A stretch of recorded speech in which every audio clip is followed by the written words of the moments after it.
আমাদের চারপাশে বিভিন্ন সময় বিভিন্ন ধরনের ঘটনা ঘটে চলেছে। এসব ঘটনার বেশিরভাগই আমাদের অজানা। আজ এমন একটি মুভির এক্সপ্লেনেশন করতে চলেছি যেটি ঘটেছিল জাপানে। মুভির ৮০ দশকের একটি সত্য ঘটনাকে কেন্দ্র করে নির্মিত। আজকের মুভিটির নাম নোবডি নোজ। এক মা তার ছেলেকে নিয়ে এক বাসায় যায় অ্যাপার্টমেন্ট ভাড়া নেওয়ার জন্য। এখানে ছেলেটির নাম আকিরা আর তার মায়ের নাম কেইকো। কেইকো বাড়িওয়ালাকে বলে তার স্বামী বিদেশে থাকে, তাই তারা দুইজনই থাকবে সেখানে। বাড়িওয়ালা বলে বাচ্চারা থাকলে পাশের বাসার ভাড়াটিয়াদের সমস্যা হয় আওয়াজের জন্য। কেইকো তখন আকিরার নামে কিছু প্রশংসা করলে তারা আর কিছু বলে না। কিছুক্ষণের মধ্যেই তাদের জিনিসপত্র ভর্তি কুরিয়ারের গাড়ি বাসার নিচে চলে আসে, কিন্তু দুটো ট্রলি তারা খুব সাবধানে উপরে নিয়ে যায়।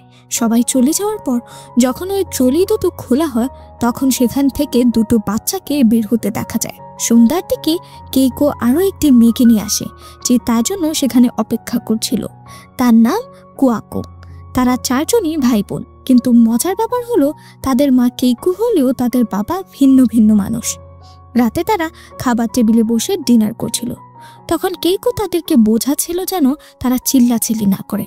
ব্যালকনিতেও যেতে বারণ করে কেইকো, এমনকি শুধুমাত্র আকিরা ছাড়া কেউ বাইরে বের হতে পারবে না, কারণ বাড়িওয়ালা শুধু আকিরাকেই দেখেছে।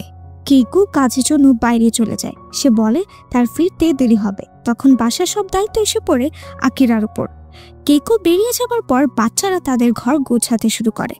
বক্স থেকে জিনিসপত্র বের করে ঘরের বিভিন্ন জায়গায় রেখে দেয় তারা।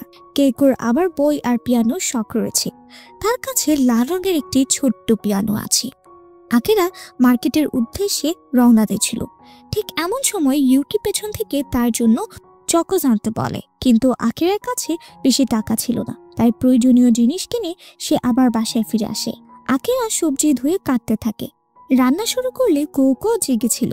তারা তাদের মায়ের সাথে কথা বলতে যাবে, ঠিক এমন সময় তার ফোন চলে আসে। কেইকো তার ঘরে চলে যায়। পরদিন সকালে আকিরা খুব দ্রুত ঘুম থেকে উঠে যায়। উঠে এসে দেখে তার মা ঘুমাচ্ছিল, কিন্তু তার চোখে জল। আকিরা কিছুক্ষণ তার মায়ের দিকে তাকিয়ে থাকে। আজ রবিবার, কেইকোর ছুটির দিন। সে গোটা দিন তার ছেলে মেয়েদের সাথে কাটায়। চুল আঁচড়াতে আঁচড়াতে কোকো বলে সে স্কুলে যেতে চায়। তখন তার মা কেইকো তাকে বলে স্কুলে যাওয়ার মধ্যে কোনো মজা নেই। এই বলে কোয়াকোকে চুপ করিয়ে দেয় কেইকো। একদিন দুপুরে ব্যালকনিতে কাপড় শুকাতে দেওয়ার সময় কেইকো আকিরাকে বলে, তোমার মা একজনকে ভালোবেসে ফেলেছে, কিন্তু ও অন্যদের মতো না, খুবই ভালো। ও আমাকে বলেছে ও আমাকে বিয়ে করবে, তখন আমাদের জীবন অনেক সুন্দর হয়ে যাবে। আমরা বড় এবং সুন্দর বাসায় শিফট করব। তোমাদের চারজনের পড়াশোনারও ব্যবস্থা করতে পারবো। এসব শুনে আকিরা কিছু বলে না, কারণ সে এই ধরনের কথা তার মায়ের মুখ থেকে প্রথমবারের জন্য শুনছে না। এর আগেও কেইকোর অনেকবার ভালোবাসা হয়েছে। কেইকো প্রায় প্রতিদিনই রাতে দেরি করে বাড়ি ফিরত। একদিন আকিরা রাতে কেইকোকে একজন লোকের সাথে ট্যাক্সি থেকে নামতে দেখে। কেইকো নেশা করে বাসায় ফেরে। তারা নিজেদের মধ্যে কথা বলতে থাকে। কেইকো হঠাৎ কোয়াকোকে তার একটা গোলাপি নীল পলিশ লাগিয়ে দেয়। নেশার ঘুরে থাকায় সে ঠিকমতো নীল পলিশ দিতে পারে না। পরদিন সকালে আকিরা তার টেবিলের উপর একটা খাম দেখতে পায়, যার ভেতর কিছু টাকা রাখা ছিল। সাথে একটি চিঠি রাখা ছিল, যেখানে লেখা ছিল কাজের সূত্রে কেইকো কিছুদিনের জন্য বাইরে যাচ্ছে। এই কথা আকিরা তার বোন কোয়াকোকে বলে বাজারের উদ্দেশ্যে রওনা দেয়। আকিরা কমিক্স বুক পড়তে খুব ভালোবাসত, কিন্তু তার কাছে বেশি টাকা ছিল না, তাই সে একটা কমিক্স বুক শপে দাঁড়িয়েই বই পড়তে থাকে। কিন্তু তার আশেপাশে থাকা বাচ্চারা তার বাজারে পেকে কিছু রেখে দেয়। ফলে চলে যাওয়ার সময় দারোয়ান তাকে জিজ্ঞাসাবাদ করতে থাকে, তার নাম, তার বাবার নাম, তার মায়ের নাম, সে কোন স্কুলে পড়ে, ইত্যাদি ইত্যাদি।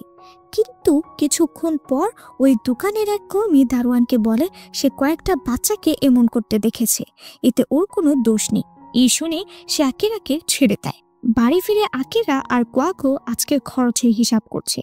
প্রায় 1 মাস হয়ে গেল, কিন্তু এখনো কেইকোর কোনো খবর নেই। টাকাও শেষ হতে চলেছে। পরদিন সকালে আকিরা যায় তার আগের বাবার কাছে। সে একজন ড্রাইভার, গাড়িতেই ঘুমাচ্ছিল। আকিরা তার বাবার ঘুম থেকে ওঠা পর্যন্ত অপেক্ষা করে। ঘুম ভাঙলেই সে আকিরাকে দেখতে পায় এবং তার মা কেইকো এবং বোন ইউকির কথা জিজ্ঞাসা করে। মূলত আকিরা সেখানে গিয়েছিল কিছু অর্থের সাহায্যের জন্য, কিন্তু সেটা সে পায়নি। আকিরা এরপর যায় তার মা কেইকোর পরিচিত আরেকজন লোকের কাছে। সে আকিরাকে কিছু টাকা দেয়। কুয়াকো ঘরে বই পড়ে পড়াশোনা শিখছে। একইভাবে সে তার ছোট 2 বোনকেও পড়াশোনা শেখাচ্ছে। আকিরা হিসাব করে দেখে তার কাছে মাত্র 8,497 টাকা রয়েছে।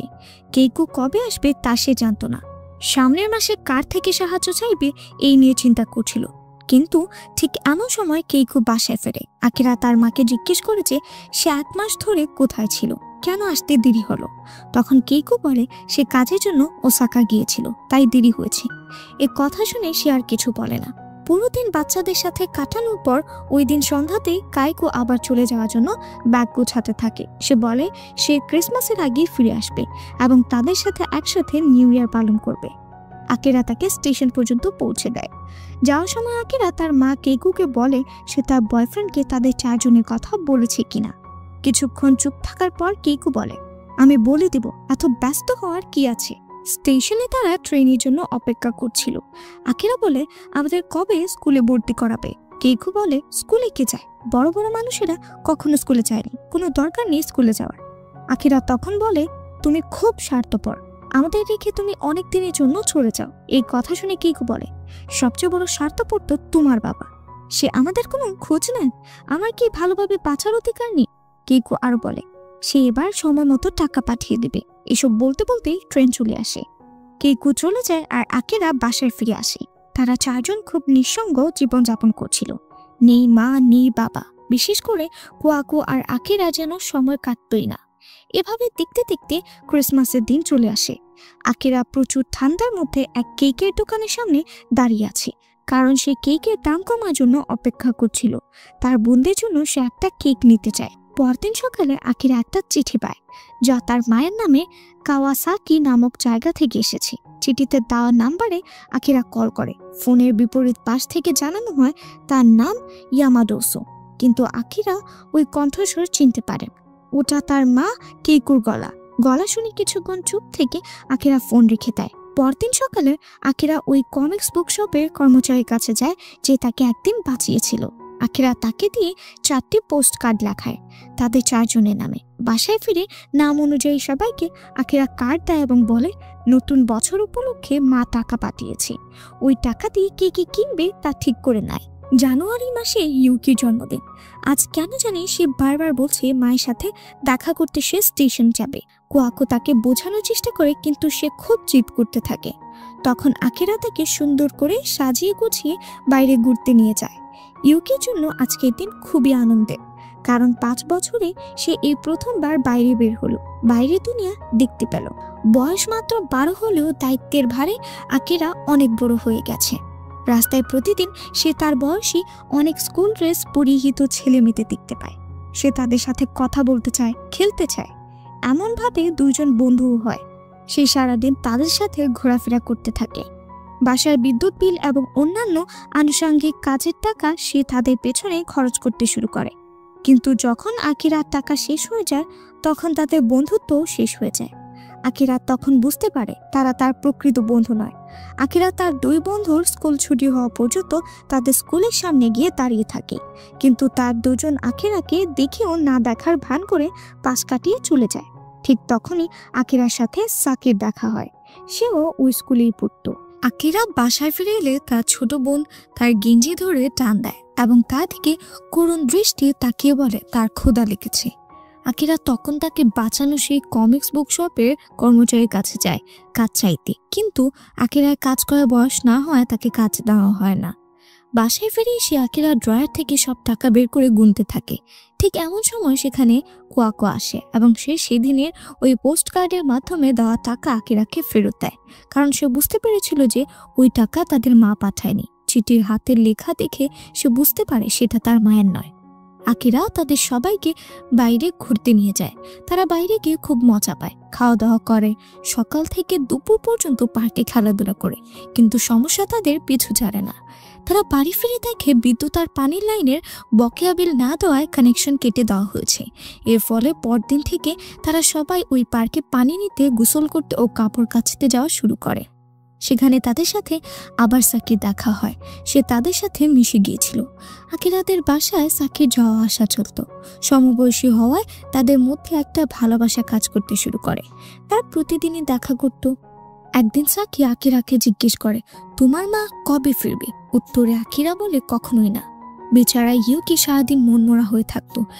দিনের বেশিরভাগ সময়ই সে শুয়ে থাকতো। তাদের অবস্থা একদমই ভালো ছিল না। তাদের সমস্যার কথা চিন্তা করে সাকি তাদেরকে সাহায্য করতে চায়। সাকি তার ফোনে একটা ডেটিং অ্যাপে অ্যাকাউন্ট করে, যেখানে ডেট করার ফলে টাকা পাওয়া যেত। একদিন সাকি ডেটের জন্য রেস্টুরেন্টে যায়। আকিরা বাইরে সাকির জন্য অপেক্ষা করে। ডেট থেকে উপার্জন করা অর্থ যখন সে আকিরাকে দিতে চায়, তখন সে সেখান থেকে দৌড় দেয়, কারণ সে ভেবেছিল এটা হয়তো কোনো খারাপ কাজ। সেদিনের পর থেকে তারা আর দেখা করতো না। সাকি এখন আকিরার বাসায়ও আসে না। এদিকে তাদের খাওয়া খুব সমস্যা চলছিল। আগে যদিও দিনে অন্তত একবার খেতে পারতো তারা, কিন্তু এখন 2-3 দিনে একবার। একদিন আকিরা শিকাগোরাকে কিছু চাবাতে দেখতে পায়। মুখ খুললেই সে দেখে যে সে ক্ষুধার জ্বালায় কাগজ চাবাচ্ছিল। এটা দেখে আকিরা অনেক খোঁজাখুঁজি করে কিছু টাকা দিয়ে অল্প কিছু খাবার নিয়ে আসে, কিন্তু পরদিন থেকে আবার সেই খাবারের সমস্যা শুরু হয়। একদিন ইউকি চেয়ার থেকে পড়ে অজ্ঞান হয়ে যায়। আকিরা কিছু বুঝতে না পেরে ঘরে থেকে কয়েকটা পয়সা নিয়ে টেলিফোন বুথের দিকে ছুটে দেয়। কেইকো যেখানে নতুন কাজ শুরু করেছে সেখানে কল করে সে, কিন্তু আকিরার নাম শুনে কেইকো ফোনে কথা বলে না। বেশি পয়সা না থাকায় কিছুক্ষণের মধ্যে ফোন নিজে নিজেই কেটে যায়। দ্বিতীয়বার ফোন করার জন্য তার কাছে পয়সা ছিল না। সে এখন একটা ঔষধের দোকানে দাঁড়িয়ে আছে। ঔষধ না নিয়ে সে বাসায় ফিরতেও পারছে না।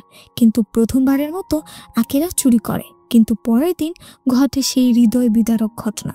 ইউকি মারা যায়। 3 ভাই বোন তাকে ঘিরে বসে আছে। আকিরার রাস্তায় দাঁড়িয়ে থাকে। চারপাশে মানুষের অনেক ভিড়, তবুও যেন এত মানুষের মাঝেও সে একা, যেন তাকে কেউ দেখতেই পাচ্ছে না। সে এবার যায় সাকি বাড়িতে। বাড়ির গেটের সামনে বসে থাকে, তাকে সম্পূর্ণ ঘটনা বলে এবং কিছু টাকা ধার চায়। তারা দুজন ইউকির পছন্দের কয়েক বক্স চকোস নিয়ে বাসায় ফিরে।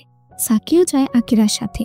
বাসায় ফিরে কুয়াকো আকিরাকে একটা খাম দেয়, যার মধ্যে কেইকোর দেওয়ার কিছু টাকা ছিল, কিন্তু এখন যে অনেক দেরি হয়ে গেছে। সাকি ইউকির মাথায় হাত বুলিয়ে দেয়। তাকে যে ব্যাগে করে ওই বাসায় নিয়ে আসা হয়েছিল সেই ব্যাগেই তাকে ভরে দিল তারা। ব্যাগে ভরার আগে ইউকিকে তার পছন্দের ড্রেস, জুতা পরিয়ে দেয় আকিরা। ইউকির পছন্দের চকোসও রেখে দেয় ওই ব্যাগে। সাকি আর আকিরা ওই ব্যাগ নিয়ে স্টেশন পার করে এয়ারপোর্টের পাশে এক খোলা জায়গায় গিয়ে বসে। কিছুক্ষণের মধ্যে তারা ইউকিকে দাফন করে দেয়, আর সকাল হওয়া পর্যন্ত তারা সেখানেই বসে থাকে। সকাল হলে তারা আবার ট্রেনে করে তাদের বাসায় ফিরে আসে। তারা আবার আগের মতো জীবনযাপন শুরু করে দেয়। আকিরা, শিগেরু, কিয়োকোর সাথে সাকিও পার্ক থেকে পানি আনতে যায়। তখন তাদের মাথার উপর দিয়ে একটা ট্রেন উড়ে যায়। আকিরা হলো এই ফ্যামিলির একটা বট গাছ, যার ছায়ায় বেঁচে আছে তার ভাই বোন। আজকের গল্পটি এখানেই শেষ হয়। বন্ধুরা, এই গল্পটি কাল্পনিক গল্প নয়। 80 দশকে জাপানে ঘটে যাওয়া একটি সত্য ঘটনার উপর এই ছবিটি নির্মাণ করা হয়। তো বন্ধুরা, কেমন লাগলো আজকে আমাদের এই গল্পটি? আপনার চোখে কি এখনো পানি ছলছল করছে? যদি আমার এই গল্পটি আপনাদের হৃদয়ে একটু অনুভূতি জাগিয়ে তোলে, তাহলে অবশ্যই আমাদের কমেন্ট করে জানাবেন। আজ এই পর্যন্তই। দেখা হবে অন্য কোনো দিন অন্য এক্সপ্লেনেশন ভিডিওতে। সবাই ভালো থাকবেন, সুস্থ থাকবেন। আল্লাহ হাফিজ।